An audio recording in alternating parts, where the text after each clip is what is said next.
Hi అండి. ఏం చేస్తున్నారని చూస్తున్నారా? బాస్కి వెళ్తున్నామని చెప్పాను కదా. వెళ్ళే రోజు ముందు రోజు అయితే మేము ట్రైన్లో తినడానికి కోసం అని చెప్పేసి ఇడ్లీ నూగుతో పిండినైతే కలుపుతున్నాను. ఇడ్లీ నూగు కన్నా మనకి వరి నూగు అయితే ఇంకా బాగుంటుంది కదా, ఆ నూగునైతే కలుపుతున్నాను అనమాట.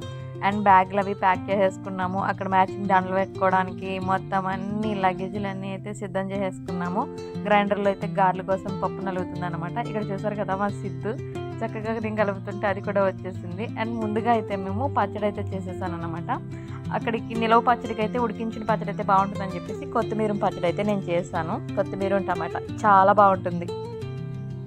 ఇక్కడ మా సిద్ధు నా చేతితో పాటు అది కూడా కలిపేస్తుంది, పిండి కూడా తినేస్తుంది. మీ ఇంట్లో పిల్లలు ఇలా పిండి తింటారా? మా ఇంట్లో అయితే పిల్లలు ఇలానే పిండి తింటారు. నేనైతే ఏమీ అన్ను. అండ్ మంచిదే కదా, ఎంతమంది మంచిది కాదో కామెంట్ చేసి చెప్పండి. అండ్ అంతా అయిపోయిన తర్వాత నూకైతే కలిపేసాము, రొట్టె అయితే వేసేసాను, తర్వాత పొడిగారులు కూడా వేసేసాను. అండ్ ఇంకా మజ్జిగ గారెలు వేద్దామని చెప్పేసి మళ్ళీ మజ్జిగ అయితే కలిపాను. ముందు తీసినవి అయితే డబ్బాలో అయితే పెట్టేసాను అనమాట. గారెలు కూడా వేసేసుకున్నాము. ఇక ట్రైన్ టైం అవుతుందని చెప్పేసి అందరూ స్నానాలు చేసి రెడీ అయితే అయిపోయాము. అండ్ రొట్టె చూసారు కదా, ఇలా అయితే వేసాను అనమాట. వీటిని కూడా ప్యాక్ చేసేసాము. ఈలోగా ఆటో అయితే వచ్చేసింది. ఇదిగో మొత్తం మా ఫ్యామిలీ మెంబర్స్ అందరూ ఆటో ఎక్కి అయితే బయలుదేరిపోయాము. మా అన్నయ్య వాళ్ళు అయితే బండి మీద అయితే వస్తున్నారనమాట. వెనకాల బ్యాగ్స్ అంతేనండి. ఇలా అయితే రెడీ అయ్యి వెళ్ళిపోయాము రైల్వే స్టేషన్కి. చక్కగా ట్రైన్ అయితే మాకు 12 గంటలకని చెప్పారనమాట. ముందే వచ్చి కూర్చున్నాము. ఇంతమంది ఉన్నాం కదా, గబగబా అవ్వదేమో అని చెప్పేసి మళ్ళీ అందరం ఒక చోట గ్యాదర్ అవ్వాలి కదా అని చెప్పేసి మొత్తం అందరం అయితే వచ్చి సిద్ధంగా ఉన్నాము. చాలాసేపు అయితే ఇక్కడే పని సరిపోయింది. నేను వీడియోస్ చూస్తుంటే అందరూ అలా చూస్తున్నారు.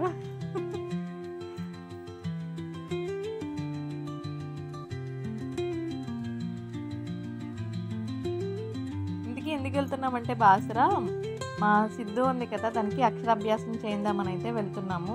ఈ 26 కల్లా దానికి మళ్ళీ 4వ సంవత్సరం వచ్చేస్తుంది. 3 పూర్తయ్యేలోకి అక్షరాభ్యాసం చేయించేస్తే బాగుంటుంది కదా అని చెప్పేసి మేమందరం అయితే బాసర అయితే వెళ్తున్నాము. అలాగే ఎవరైనా సరే వెళ్ళొచ్చు అంట కదండి, ఏ వయసులో అయినా సరే అక్కడ బాసరలో అక్షరాభ్యాసం చేయటం వల్ల మనకి పూర్తి జ్ఞానం అయితే లభిస్తుందని అక్కడ పురాణ ఇతిహాసాల్లో చెప్పబడిందని, వ్యాస మహాముని కూడా అక్కడే చాలా వరకు జ్ఞానాన్ని పొందారని, సరస్వతి కటాక్షం చాలా ఎక్కువగా ఉంటుందని అంటూ ఉంటారు కదా. అందుకనైతే అక్కడికైతే వెళ్ళాము. ఇక ట్రైన్ వచ్చేసింది. ఇక సాయంత్రం అయ్యేసరికి అయింది కదా అని ఇంకా వీడియోస్ అవి తీయలేదు. ఇక పొద్దున్నే లేవగానే అయితే ఇక మళ్ళీ మొదలైపోయింది. అండ్ పిల్లలైతే పైన మొత్తం అందరికీ ఒకే బోగిలో వచ్చిందనమాట. మా ఇటు 3 బెర్తులు ఇటు 3 బెర్తులు, పక్కన అటు కూడా మాకే వచ్చింది. చక్కగా అందరం ఒకే దిక్కున ఉన్నట్టయితే అనిపించింది. అండ్ తర్వాత ఏం జరిగిందంటే అక్కడ ఉన్న వాళ్ళందరూ ఖాళీ చేసేసారు, ఎవ్వరు లేరు. ట్రైనింగ్కి వెళ్ళే వరకు మొత్తం ఆ భోగి అంతా మాదే. చక్కగా హల్చల్ చేస్తూనే ఉన్నాము. చాలా సరదాగా అయితే ఆడుకున్నాము. పొద్దున్న లేచిన వెంటనే బ్రష్ చేసేసాము. ఇంకా తర్వాత తెచ్చుకున్నవన్నీ మళ్ళీ ఓపెన్ చేసుకుని తినడం మొదలు పెట్టేసాము. చక్కగా మా కృష్ణవేణి అందరికీ సర్వ్ చేసేస్తుంది. తినేసిన తర్వాత మళ్ళీ ఆటలు మొదలు పెట్టేసాం అనుకోండి. మామూలు ఆటలు కాదు మావి. వీడియోస్ తీసుకున్నాము, చాలా సరదాగా ఫన్ చేసాము. చాలా బాగా అనిపించింది ట్రైన్లో. ఇక ట్రైన్లో ఏమైందంటే చాలా చలి అయితే పెట్టిందనమాట. ఏసీ చాలా ఎక్కువగా ఉంది. ఇక్కడ తెమ్మ బాబాయ్ చలి అని నేను అంటుంటే మా సిద్ధు ఇంకా ఎక్కువ అంటుంది. మొత్తం అందరం కూడా చాలా సరదాగా ఆడుకున్నాం అన్నమాట. మా అన్నయ్య వదిన కూడా చాలా చక్కగా చిల్ అయ్యారు. ఇలా సరదాగా ట్రైన్లో వెళ్తూనే ఉన్నాము. ట్రైన్ ఎక్కడైనా స్లో అయితే కనుక మా పెద్దాడు వచ్చేసి చక్కగా కూర్చుని ఉండేవాడు అన్నమాట. ఇంకా రైల్వే స్టేషన్ నుంచి అయితే వచ్చేసాము. ఇక బాసర అయితే ఎంటర్ అయిపోయామన్నమాట. ఇక్కడైతే రూమ్స్ అయితే తీసుకున్నాము. ఇక్కడ రూమ్స్ కూడా చాలా బాగా అనిపించినాయి, బాగున్నాయి. ఇక్కడ 5గురికే ఇస్తారంటండి, అందుకని మేము 2 రూమ్లు అయితే తీసుకున్నాము. కింద అందరూ ఆడవాళ్ళు ఉన్నాము, పైన అందరూ మగవాళ్ళు అయితే ఉన్నారనమాట. ఇంకా అందరూ వచ్చిన తర్వాత మా శివగడు అయితే ఏసీ అయితే చెక్ చేస్తున్నాడు, పనిచేస్తుందా లేదా అని. ఇక్కడ కూడా ఆటలే మాకు. ఇక గుడికి అయితే వచ్చేసామన్నమాట. గుడి ప్రాంగణం అయితే ఎంత బాగుందంటే నిజంగా చాలా బాగా చేశారు. ఇక్కడ చాలా బాగా అనిపించింది. గుడి ప్రాంగణం అంతా కూడా చూస్తుంటే చాలా పాజిటివ్ వైబ్స్ అయితే వచ్చాయి. అండ్ సూర్యనారాయణ మూర్తి చూసారు కదా ఎంత బాగా సూర్యకిరణాలు పడుతున్నాయో. మొత్తం గుడి వ్యూ అయితే చూడండి. వచ్చిన తర్వాత అయితే మేము దర్శనానికి అయితే వెళ్ళామన్నమాట. గుడి ప్రాంగణం అంతా వీడియో తీసాను కానీ లోపలైతే నేను ఫొటోస్ అవి తీయొద్దన్నారని చెప్పేసి ఇంకేం తీయలేదన్నమాట.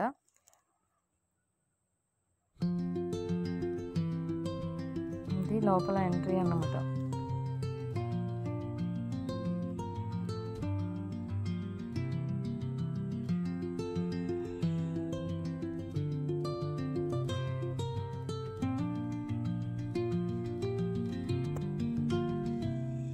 మీలో ఎంతమంది ఇలా బాసర వెళ్ళి అక్షరాభ్యాసం అవి చేయించుకున్నారో కామెంట్ చేసి చెప్పండి. మేము కూడా ఇదే ఫస్ట్ టైం అనమాట వెళ్ళడం.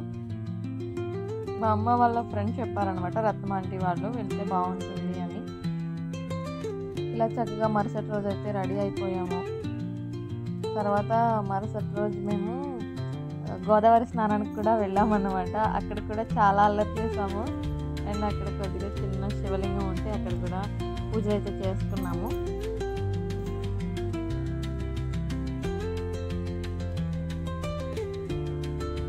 ఎక్కడికన్నా వెళ్ళినప్పుడు అక్కడ ఉన్న చుట్టుపక్కల ఉన్న తీర్థాల్లో కానీ గోదావరిలో కానీ స్నానాలు చేయడం వల్ల చాలా పుణ్యం అయితే వస్తుంది కదండి.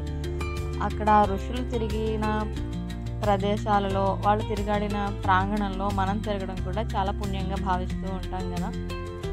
ఆ తర్వాత అయితే మరుసటి రోజు మళ్ళీ ఇక్కడ వ్యాస మహాముని యొక్క గృహం ఉందని చెప్పేసి అన్నారని మళ్ళీ ఆ గృహ దగ్గరికి అయితే వెళ్ళాము. అక్కడ గృహకు వెళ్ళే దారి అయితే చాలా అంటే చాలా బాగుంది. మొత్తం అన్ని పెద్ద పెద్ద రాళ్ళు గుట్టలు, ఇక్కడ మా బోగన్విలియాస్ కూడా ఉన్నాయి. నాకు భలే అనిపించింది. ఆ పూలు చూసినప్పుడల్లా నేను అదే అనుకుంటాను, మాకు బోగన్విలియా తోట ఉంది కదా, ఇవన్నీ మావే మావే అంటూ ఉంటాను.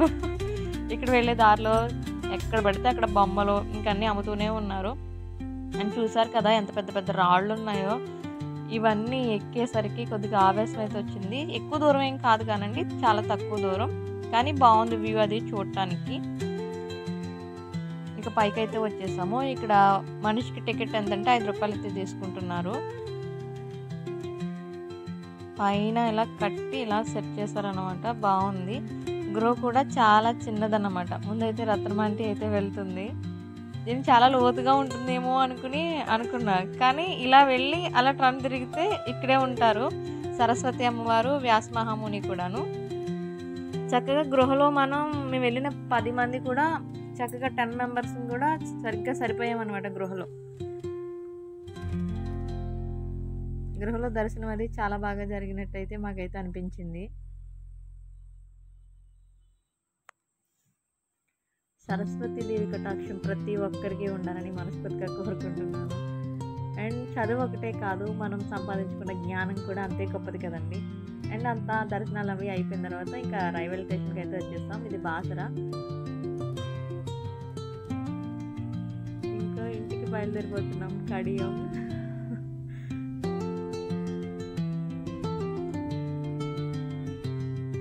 ఇంకో విషయం ఏంటంటే ఇదంతా బాగానే ఉంది, కానీ మా పవన్ గడికి మాత్రం చిన్న ఇంజరీ అయితే జరిగింది. బాల్ ఆట ఆడుతుంటే వేలు వాడే గోడను కొట్టేస్తున్నట్టున్నాడు. కొద్దిగా వేలు వంగి వాసింది. ఇంటికి వచ్చిన తర్వాత ఎక్సర్సైజ్ తీస్తే కొద్దిగా చిట్లిందని అయితే చెప్పేశారన్నమాట. ఇంకా మందులు అవి వాడుతున్నాడు వాడు. ఇదిగా వచ్చేసాం రాజమండ్రి రైల్వే స్టేషన్కి అయితే.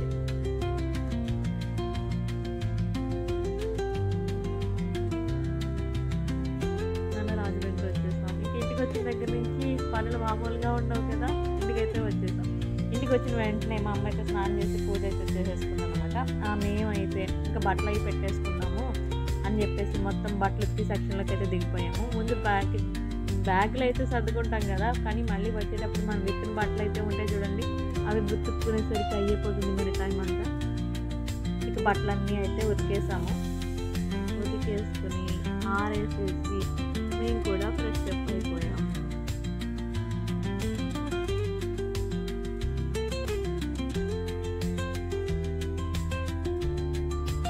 మీరు కూడా ఇలా హడావిడిగా బట్టలు అవి నానబెట్టుకుని వచ్చిన తర్వాత ఏదైనా తీర్థయాత్ర వెళ్ళినా ఏదైనా టూర్ వెళ్ళినా ఇలానే చేస్తూ ఉంటారా? కామెంట్ చేసి చెప్పండి.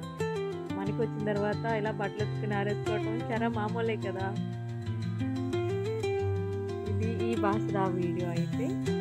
అండ్ మీరు ఎప్పుడైనా వెళ్ళుంటే అసలు మేమైతే మొక్కల మీద కూడా వదలలేదన్నమాట, అంతలా ఆరేసేస్తాం. కామెంట్ చేసి చెప్పండి.